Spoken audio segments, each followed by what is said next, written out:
Halo pemirsa Delta TV dimanapun Anda berada, senang sekali rasanya saya Taskia Aziza dapat kembali hadir menjumpai Anda, tentunya dalam program kesayangan Anda, Halo Legislator. Pemirsa, bicara tentang politik memang tidak ada habisnya, khususnya di negara kita Republik Indonesia. Politik tidak hanya berbicara tentang suatu bentuk negara, melainkan juga tentang masyarakat dan segala aspek yang berkepentingan di dalamnya. Dan hari ini pemirsa, saya akan berbincang-bincang dengan salah satu tokoh dewan kita, anggota Komisi 3 DPRD Kabupaten Lampung Tengah, dan sekaligus yang terlantik sebagai anggota DPRD Provinsi Lampung. Bapak Singa Ersa Awangga, Pak. Luar biasa Bapak. Dari namanya sendiri sudah ada pancaran kegagahan dari pemimpin kita nih sebagai anggota Dewan, anggota Komisi 3 DPRD Kabupaten Lampung Tengah saat ini ya Pak ya. Baik Pak, bagaimana kabarnya Pak? Baik, alhamdulillah sehat. Walaupun cukup melelahkan selama mengikuti pileg ini, namun sudah fresh kembali. Baik Pak, berarti sebelumnya memang banyak sekali kesibukan ya Pak ya, pasca pemilu 2024. Apa saja Pak yang Bapak rasakan pasca pemilu 2024 ini Pak? Ya, paling tidak kita berusaha mengumpulkan data hasil pemilu yaitu C1 agar kita dapat mengetahui sejauh mana perolehan suara kita sehingga menjadi acuan perolehan suara kita, apakah kita bisa mendominasi suara di Partai Demokrat, apakah kita posisinya agak lebih ke bawah, sehingga kita betul-betul berpacu untuk mengumpulkan C1 sebagai alat bukti untuk perolehan suara kita. Baik Pak, berarti Bapak mengikuti proses dari awal sampai akhirnya hingga saat ini ya Pak ya. Alhamdulillah. Nuansa yang Bapak rasakan di tahun 2024 ini pemilunya dibandingkan pemilu sebelumnya Pak? Nampaknya pemilu tahun ini cukup lebih kondusif ya, lebih baik daripada pemilu sebelumnya. Dan tentunya pembenahan dari KPU juga sudah terasa. Kalau seperti halnya di 2019 itu saksi-saksi menulis hasil C1, tetapi untuk pemilu di tahun ini sudah difotokopi baru ditandatangani dan dibagikan. Alhamdulillah, jadi tidak akan pernah terjadi perbedaan antara C1 partai yang satu dengan partai yang lain. Artinya menunjukkan angka yang lebih positif atau lebih kondusif ya Pak ya? Betul. Dan hasilnya juga sudah terpercaya seperti itu ya Pak? Meyakinkan. Benar sekali. Dan kemudian Bapak, sebelumnya kami mengucapkan selamat nih Pak terhadap mungkin kepada Bapak yang sudah terpilih kembali nih Pak. Dari yang sebelumnya DPRD di Lampung Tengah ya Pak ya, Komisi 3, dan sekarang sebagai DPRD Provinsi Lampung ya Pak ya. Baik Pak. Baik, terima kasih atas ucapannya. Namun sekarang masih tetap saya sebagai anggota DPRD Lampung Tengah, dan hari Rabu besok baru diadakan pleno di KPU Provinsi untuk menentukan siapa pemenang yang sebenarnya, dan insya Allah dilantik di bulan Agustus nanti, sehingga betul-betul sudah menjadi anggota DPRD Provinsi Lampung. Baik Pak, itu harapan besar dari kami semua. Amin. Masyarakat ya Pak ya, yang menanti kebijakan-kebijakan dan solusi terbaru nih dari Bapak selaku Dewan dari Provinsi Lampung nantinya. Bapak, ini kan Bapak terpilih kembali nih Pak. Apa yang Bapak usung dari sebelumnya sebagai anggota Dewan di Komisi 3 DPRD Lampung Tengah menjadi DPRD Provinsi Lampung seperti itu Pak? Tentunya kita dalam mengemban tugas wakil rakyat, tentunya kita akan selalu mencoba untuk bermanfaat lebih banyak orang lagi. Kalau selama ini saya di Lampung Tengah, saya mewakili masyarakat Lampung Tengah, tentunya di provinsi saya akan mewakili seluruh masyarakat di Provinsi Lampung yang ada. Baik Pak, jadi mencangkup ruang lingkup yang lebih besar, lebih luas lagi. Ya? Dan harapannya juga membawa manfaat bagi masyarakat lebih luas lagi. Sudah pasti. Jadi semua aspirasi masyarakat perlu ditampung dan disampaikan kepada pemerintah Provinsi Lampung agar tentunya segala hal bisa merata, ajas kemerataan, sehingga kami di wilayah barat juga jalannya bisa openi, terawat, sehingga kami di wilayah barat bisa merasakan nikmatnya pembangunan yang ada. Mengingat kebetulan saya terpilih dari calon provinsi yang berada di wilayah barat. Baik Pak, itu harapan besar juga dari masyarakat ya Pak ya? Tentunya demikian. Baik Pak, mungkin ada perbedaannya Pak, hambatan-hambatan yang Bapak rasakan nih sebelumnya ketika Bapak berada di Komisi 3 sebagai anggota Dewan Komisi 3 DPRD Kabupaten Lampung Tengah dan mencalonkan kembali nih, apa perbedaan hambatan-hambatannya Pak pada saat pencalonan kemarin Pak? Tentunya mengingat provinsi itu mencakup satu Kabupaten Lampung Tengah yaitu dengan 28 kecamatan, tentunya sangat melelahkan di mana kita harus bersosialisasi di 28 kecamatan. Lebih luas lagi. Yang kemarin saya hanya 5 kecamatan di Dapil 4. Tapi luar biasa dengan 5 kecamatan tadi memperoleh suara tertinggi juga dan kembali terpilih kembali ya Pak ya? Ya, alhamdulillah. Saya berkiprah di dunia politik di Partai Demokrat pada tahun 2014 saya mencalonkan diri. Kebetulan pada saat itu saya memperoleh suara terbanyak di Dapil 4 lintas partai dan dilanjutkan kembali di tahun 2019 saya dipilih kepercayaan oleh masyarakat untuk menjadi wakil masyarakat Dapil 4 itu sendiri. Baik, kalau begitu berarti memang Bapak sudah berkiprah sejak 2015 di dunia politik ya Pak. Apa yang melatar belakangi mungkin motivasi Bapak untuk terjun ke dunia politik termasuk sebagai dewan ini, wakil rakyat Pak? Baik, saya awalnya terjun di dunia politik adalah kepala kampung. Jadi kiprah saya pertama di dunia politik adalah kepala kampung Tanjung Rejo, Kecamatan Tubian. Saya menjabat kepala kampung tidak selesai sampai dengan 5 tahun. Saya mengundurkan diri, kemudian saya mencoba terjun langsung ke partai politik yaitu Partai Demokrat. Kebetulan ada sahabat karib saya, Samsir Firdaus, mengajak saya bergabung di Partai Demokrat. Oke, baik. Apa yang melatar belakangi Bapak memilih Partai Demokrat nih Pak? Berarti Bapak kan dari awal nih terjun ke Partai Demokrat hingga saat ini, hingga periode berikutnya nih Pak. Alhamdulillah Partai Demokrat saya merasakan nyaman di Partai Demokrat dan saya tentunya simpati dengan Pak SBY sehingga sampai kapanpun juga saya tetap di Partai Demokrat. Baik kalau begitu Pak. Ini menarik sekali bincang-bincangnya Pak ya. Mungkin saya ingin mengetahui lebih lanjut juga nih Pak. Apakah dari proses Bapak mencalonkan diri kembali mungkin ada dukungan-dukungan dari keluarga, sahabat terdekat Pak yang memotivasi Bapak sehingga Bapak bisa memperoleh suara terbanyak saat ini Pak? Dukungan yang terutama adalah istri tercinta tentunya. Yang semula saya hampir saja tidak mencalonkan diri, tapi tetap pendukung Partai Demokrat. Tapi istri menguatkan semangat saya sehingga saya dapat mencalon dan juga didukung oleh sahabat-sahabat saya, para PAC, dengan ada rekan akrab saya juga Pak Sigit, tentunya turut mensupport saya sehingga saya bersemangat untuk mencalonkan kembali atau naik kelas katakanlah ke Provinsi Lampung. Benar sekali ya Pak ya, bisa dikatakan ini adalah kenaikan kelas ya, karena memang ruang lingkup yang akan dilakukan ataupun PR yang akan tanggung jawab yang akan diemban dari Pak Ersa ini akan lebih tinggi ya Pak Singo ya Pak ya. Iya. Kemudian mungkin saya akan penasaran juga nih Pak terkait bagaimana program-program yang akan Bapak bawa nih di tahap provinsi. Tapi sebelumnya kita akan lanjutkan ke setelah jeda pariwara berikut ini Pak. Ya. Baik, pemirsa jangan kemana-mana, tetaplah bersama kami di Halo Legislator.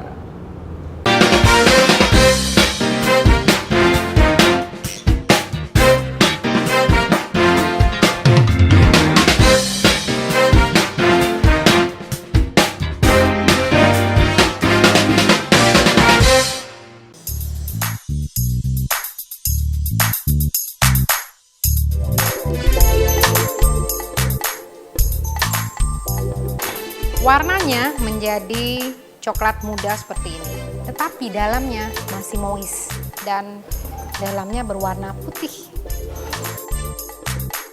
Sudah dingin baru kita kasih dekor. Nah, ini dia coconut coklat cookies saya. Yummy!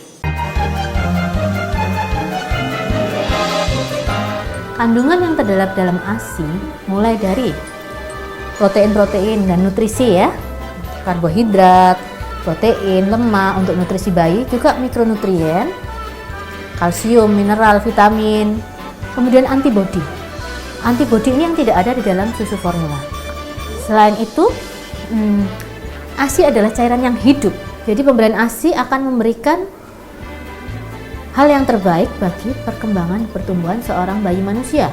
Nah, tadi kan kita sudah bahas bersama mengenai pemberian ASI eksklusif serta manfaat pemberian ASI eksklusif untuk bayi. Dan sekarang saya akan kasih satu resep yang simple banget untuk Bunda di rumah bisa kreasikan untuk buah hatinya.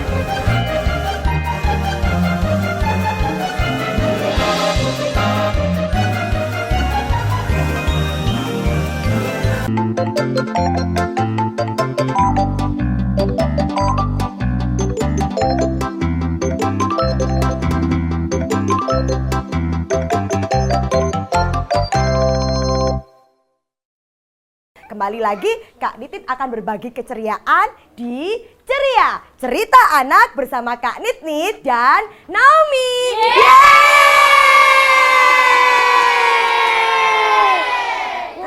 Siapa yang mau main dengan Naomi?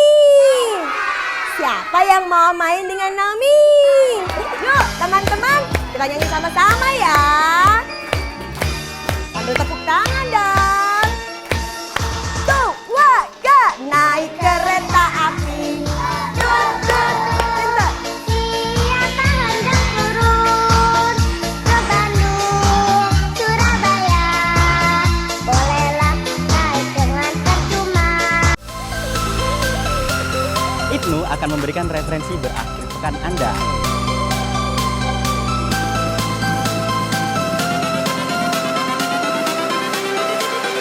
Everything changes.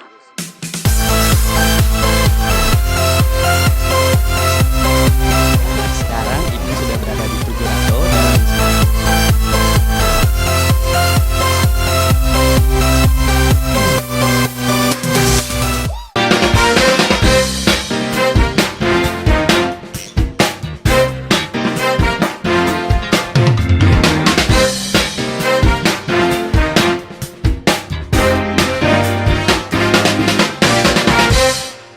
Baik pemirsa Delta TV dimanapun Anda berada, senang sekali Anda kembali menjumpai Halo Legislator. Masih bersama saya Taskia Azizah dan bersama Bapak Singa Ersa Awangga ya Pak, Ya. Bapak Singo. Bapak selaku anggota Komisi 3 DPRD Kabupaten Lampung Tengah dan saat ini terpilih kembali menjadi anggota DPRD Provinsi Lampung ya Pak ya. Baik Bapak, kita tadi membahas terkait dengan pencalonan diri Bapak kembali dan sekarang terpilih ya Pak ya. Nah mungkin masyarakat penasaran nih Pak, apa program yang akan Bapak bawa, pembaharuan yang Bapak akan berikan khususnya dalam skala Provinsi Lampung ini Pak? Baik, terima kasih. Saya sebagai wakil dari masyarakat Lampung Tengah mungkin akan mencoba banyak membawa aspirasi yang saya tampung dari masyarakat, keluhan-keluhan masyarakat ke pemerintah Provinsi Lampung agar dapat kiranya terakomodir keluhan-keluhan masyarakat itu dapat tertanggulangi sehingga masyarakat Lampung Tengah ini menuju kesejahteraan masyarakatnya. Baik, berkaitan dengan keluhan-keluhan masyarakat tadi ya Pak ya, apakah selama Bapak menjabat sebagai Komisi 3 DPRD Lampung Tengah ada keluhan-keluhan masyarakat yang saat ini masih menjadi PR dan akan Bapak tuntaskan ketika menjadi anggota Dewan DPRD Provinsi Lampung ini Pak? Baik, jadi di Lampung Tengah ini terkesan jalan itu banyak sekali yang rusak. Jadi Infrastruktur ya Pak infrastruktur ya, jalan. Jadi setiap masyarakat melintas di Lampung Tengah seakan-akan jalan provinsinya pun ikut rusak juga, bukan hanya jalan kabupaten, mengingat memang luas Kabupaten Lampung Tengah ini terluas seprovinsi Lampung. Mudah-mudahan ke depan jalan-jalan provinsi dapat teratasi perbaikan jalannya sehingga memperlancar arus ekonomi dari masyarakat itu sendiri. Itu yang di bidang Komisi 3 pembangunan. Namun di bidang pertanian juga, karena saya ikut menampung aspirasi masyarakat Lampung Tengah, ini yang banyak sekali jadi keluhan masyarakat adalah kelangkaan pupuk. Mudah-mudahan ke depan pemerintah pusat pun dapat menanggulangi kelangkaan pupuk ini. Baik Pak, bicara tentang kelangkaan pupuk berarti mungkin di Lampung Tengah ini menjadi problematika juga bagi masyarakat ya Pak ya. Apakah itu menjadi berdampak pada juga pangan ataupun bahan-bahan pokok yang ada di wilayah ini Pak, menjadi mungkin ada peningkatan harga gitu menjelang bulan Ramadan juga Pak? Jadi masalah pupuk ini tentunya sangat-sangat dibutuhkan oleh masyarakat pada saat-saat musim tanam begini. Tetapi justru kelangkaan pupuk itu di musim-musim tanam seperti ini. Jadi kalau tentang pertanian itu sebetulnya di Komisi 2, namun hasil reses saya di masyarakat selalu kelangkaan pupuk ini menjadi topik paling sering muncul keluhan masyarakat di bidang pupuk. Jadi sudah jelas pupuk ini adalah untuk meningkatkan hasil panen petani sehingga meningkatkan kesejahteraan petani. Namun dengan kelangkaan pupuk ini hasil panen pun kurang memuaskan bagi masyarakat. Itu memang ada korelasinya antara tadi kelangkaan pupuk, kemudian juga hasil panen dan kesejahteraan petani ya, yang dampaknya juga kepada kesejahteraan masyarakat secara menyeluruh khususnya di Provinsi Lampung ini. Baik, kemudian Bapak, kita berkaitan dengan Pilpres kemarin ya Pak ya, kita mengetahui dari angka sementara ini untuk hasil quick count dari KPU Komisi Pemilihan Umum bahwa paslon nomor urut 2 ya Pilpres itu menempati posisi tertinggi, dan apabila nanti berhasil dilantik nih Pak, apa harapan Bapak dengan adanya presiden atau pimpinan baru kita di dalam negara Indonesia ini kepada wilayah khususnya Provinsi Lampung apabila nanti Bapak sudah terpilih juga? Baik, jadi saya berharap apabila nanti Pak Prabowo sudah terlantik menjadi Presiden Republik Indonesia, mudah-mudahan keluhan masyarakat tentang pertanian ini banyak menjadi perhatian khusus dari Bapak Presiden agar masyarakat dapat meningkatkan kesejahteraan atau taraf hidupnya, sehingga tujuan daripada kita semua untuk mengentaskan kemiskinan, meningkatkan perekonomian masyarakat, sehingga semua itu dapat berjalan dan tercapai dengan sukses. Amin, kalau gitu itu semua yang diharapkan oleh masyarakat juga tentunya ya Pak. Ya. Kemudian bagaimana untuk koalisi partai ya Pak ya, karena di Pilpres sendiri itu berkoalisi antara Demokrat, kemudian Gerindra, Golkar, dan juga partai lainnya itu Pak. Apakah nanti di pilkada berikutnya nih Pak, karena kita sudah menjelang pilkada juga nih di tahun ini mulai ada ancang-ancang dari pemerintah, apakah nanti akan berkoalisi lagi nih Pak, kabar-kabarnya kalau dari Partai Demokrat sendiri Pak? Jadi begini, untuk koalisi pilkada tentunya kita berpedoman daripada pemimpin kita di DPP, arah koalisinya. Kalau memang dari DPP rekomendasinya turunnya tetap koalisinya sesuai dengan koalisi Pilpres, tentunya kita sebagai anggota DPR daerah tentunya akan tunduk dengan kebijakan DPP, Partai Demokrat. Kembali lagi ke pusat ya Pak ya? Kita sudah pasti. Ya. Daerah ini hanya menyesuaikan dari pimpinan pusat ya Pak? Sesuai perintah pimpinan. Pusat. Baik Pak, harapannya juga akan membawa angin segar nih untuk Partai Demokrat juga gitu ke depannya. Amin. Akan melahirkan calon-calon yang pemimpin di wilayah daerah ini, pilkada khususnya Pak ya. Iya. Nah, kemudian mungkin dari Pilpres kemarin itu juga Pak ya, Pilpres dan juga Pileg ya Pak ya, ada beberapa mungkin kendala-kendala ketika khususnya Pak, karena ini berkaitan juga dengan perolehan suara, mungkin ketika Bapak mencalon kemarin, ada keluhan dari masyarakat ini banyak sekali mengenai surat ini ya Pak ya, surat suaranya Pak ya, surat suaranya mungkin yang terlalu besar nih ukurannya sehingga menyulitkan terutama untuk usia-usia yang sudah 60 tahun ke atas nih Pak. Apa pandangan Bapak mengenai permasalahan ini Pak? Jadi surat suaranya memang terlalu lebar, justru dibuka di dalam TPS, bilik itu sampai tidak bisa terbuka pol, sehingga masyarakat mencoblos banyak yang rusak. Contohnya saja di kampung saya yang mayoritas pendukung saya tentunya itu suara rusak saya banyak sekali. Banyak sekali, justru akhirnya mereka merasa susah bukanya, yang dicoblos hanya partainya saja.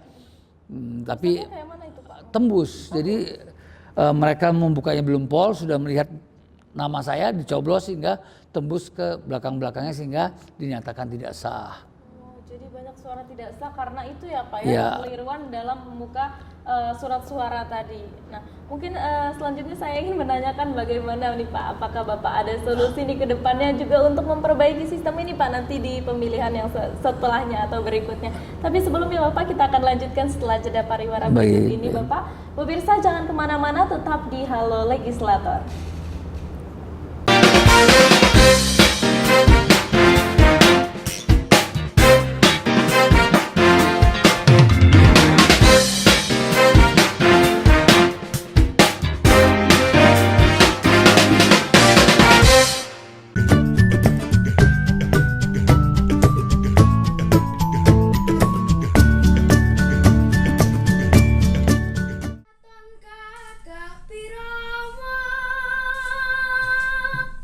Darah seni yang diturunkan dari orang tua, buyut, dan eyangnya mengantarkan Woro Mustiko Siwi menjadi dalang cilik yang serba bisa. Selain jago mendalang, bocah berparas ayu ini nyatanya juga piawai menari, menyanyi serta nyinden.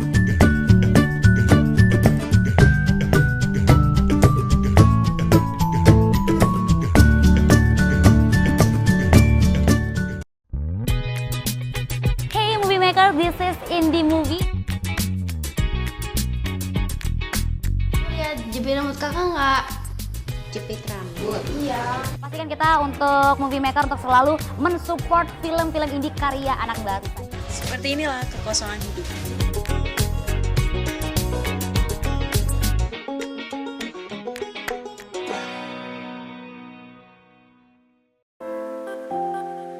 Hai, halo Movieolik, apa kabar kamu hari ini?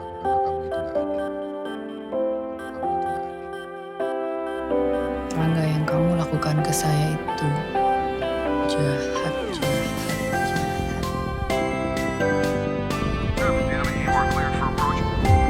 Jericho Stewart is in and out of prison more than half his life. He's got no impulse control. He's unable to calculate the consequences of his actions. Tadi beberapa film yang udah Bian kasih tahu ke kamu. Hey Red, how are you? Oh, I'm horrible. Satu-satunya orang yang pantas disalahkan atas kegagalan kita kali ini, itu si Dipa.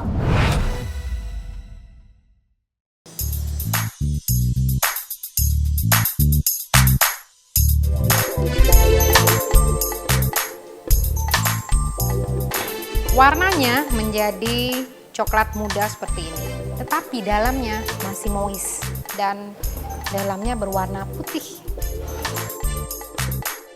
Sudah dingin baru kita kasih dekor. Nah, ini dia.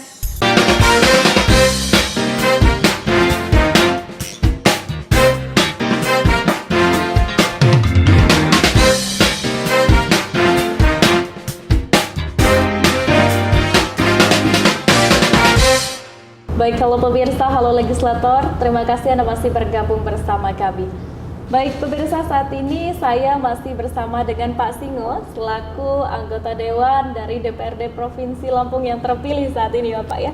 Baik, kita akan melanjutkan diskusi selanjutnya, Pak, terkait dengan tadi kita berbincang masalah-masalah yang ada di lapangan ketika pemilu 2024 kemarin ya, Pak ya, dari Pilpres dan juga Pileg. Ada penemuan kertas yang mungkin memang mengalami kendala tidak sah, surat suara yang tidak sah karena tadi pencoblosannya Pak ya. Nah, mungkin ada program ataupun solusi dari Bapak ketika nanti Bapak sudah menjabat sebagai anggota Dewan Provinsi Lampung untuk memperbaharui itu Pak. Sedikit saja berpesan dan saran kepada penyelenggara tentunya KPU agar bilik suaranya kalau memang surat suaranya itu cukup lebar, agak diperlebar lagi sehingga pada saat dibuka di bilik suara tidak sampai nyangkut sehingga dapat terbuka dengan full sehingga pada saat masyarakat mencoblos itu tidak mengalami kesusahan sehingga masyarakat mencoblos calon yang dipilih tembus ke belakangnya karena tidak terbuka semuanya, menjadikan suara tidak sah. Ini sangat merugikan sekali dengan calon yang dipilih. Kadang-kala larinya ke partainya saja, mengingat suasana ruangan yang sempit sekali. Berarti itu juga dipengaruhi oleh faktor bilik suaranya tadi yang terlalu sempit. Yang terlalu sempit, tidak sesuai dengan lebar kertasnya, betul. Karena kalau misalkan dibuka tuh langsung nyangkut ya, langsung nyangkut sebelahnya. Langsung nyangkut ke sebelahnya, akhirnya timbul masalah-masalah seperti tadi salah pencoblosan dan tidak sah suaranya. Nah, mungkin ada laporan-laporan lain Pak yang Bapak temukan atau masyarakat temukan dan dilaporkan ke Bapak nih, keluhan-keluhan terkait pemilu 2024. Kalau di daerah saya kelihatannya keluhan tidak adalah hanya keluhan surat suara yang terlalu besar, tentunya disebabkan juga terlalu banyaknya partai politik peserta pemilu sehingga harus membutuhkan kertas suara yang lebih besar, tetapi tidak dibarengi dengan lebar bilik suaranya. Mudah-mudahan ke depan seiring waktu berjalan kita selalu membenahi sehingga mencapai kesempurnaan dalam melaksanakan pemilihan umum. Baik, kalau begitu mungkin boleh dijelaskan, mungkin sampaikan ke masyarakat ya Pak ya, khususnya penonton dimanapun berada terkait dengan program-program ataupun pesan-pesan yang ingin Bapak sampaikan kepada masyarakat. Baik, terima kasih, pertanyaan yang bagus sekali.